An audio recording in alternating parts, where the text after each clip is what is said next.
Hello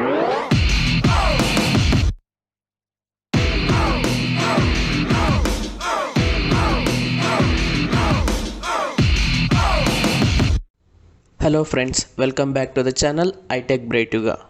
ಇವತ್ತಿನ ವಿಡಿಯೋದಲ್ಲಿ RPA ಅಂದರೆ ರೋಬೋಟಿಕ್ ಪ್ರೋಸೆಸ್ ಆಟೋಮೇಷನ್ ಅಂದರೆ ಏನು ಅಂತ ನೋಡೋಣ.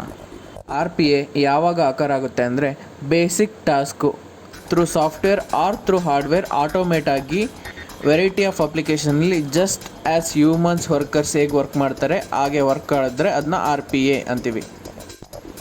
ಈ RPA ಥ್ರೂ ಲೇಬರ್ ಕಾಸ್ಟ್ನ ತುಂಬ ಕಡಿಮೆ ಮಾಡ್ಬೋದು, ಹಾಗೆ ಎಫಿಷಿಯನ್ಸಿ ಮತ್ತು ವರ್ಕಿಂಗ್ ಸ್ಪೀಡ್ನ ಇಂಪ್ರೂವ್ ಮಾಡ್ಬೋದು. ಇದರ ಜೊತೆಗೆ ಇದರಲ್ಲಿ ಹ್ಯೂಮನ್ ಎರರ್ ಕೂಡ ಮಿನಿಮೈಸ್ ಆಗುತ್ತೆ.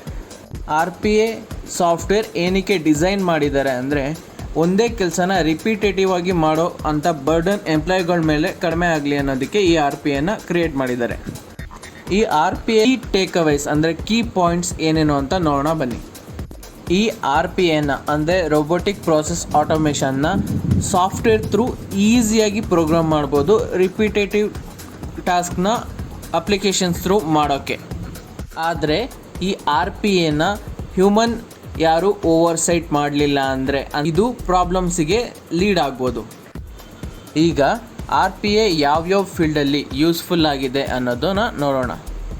RPAನ ಕಸ್ಟಮರ್ ಸರ್ವಿಸ್ ಆ್ಯಂಡ್ CRM ಫೀಲ್ಡಲ್ಲಿ ಯೂಸ್ ಮಾಡ್ತಾರೆ. ಅಕೌಂಟಿಂಗಲ್ಲಿ RPAನ ಯೂಸ್ ಮಾಡ್ತಾರೆ. ನೆಕ್ಸ್ಟು ಹೆಲ್ತ್ ಕೇರ್ಸಲ್ಲೂ ಕೂಡ ಈ RPAನ ಯೂಸೇಜ್ಗಳಿದೆ.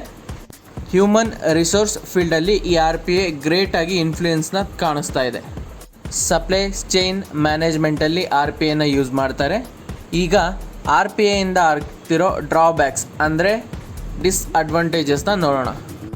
RPAಲಿರೋ ಮೇಯ್ನ್ ಡಿಸ್ಅಡ್ವಾಂಟೇಜ್ ಅಂದರೆ ಇದು ತುಂಬ ಎಕ್ಸ್ಪೆನ್ಸಿವ್ ಹಾಗೂ ತುಂಬ ಕಾಂಪ್ಲೆಕ್ಸ್ ಆಗಿರೋ ಟಾಸ್ಕ್ನ ಮಾಡೋಕ್ಕೆ ಈ RPAಗೆ ಸಾಧ್ಯ ಇಲ್ಲ. ಓಕೆ, ಈಗ RPAನ ಮೈನ್ ಗೋಲ್ ಏನು ಅನ್ನೋದನ್ನ ನೋಡೋಣ. ಈ RPAನ ಕಾಸ್ಟ್ ರೆಡ್ಯೂಸ್ ಮಾಡೋಕ್ಕೆ, ಎಫಿಷಿಯನ್ಸಿನ ಇನ್ಕ್ರೀಸ್ ಮಾಡೋಕ್ಕೆ ಯೂಸ್ ಮಾಡ್ತಾರೆ.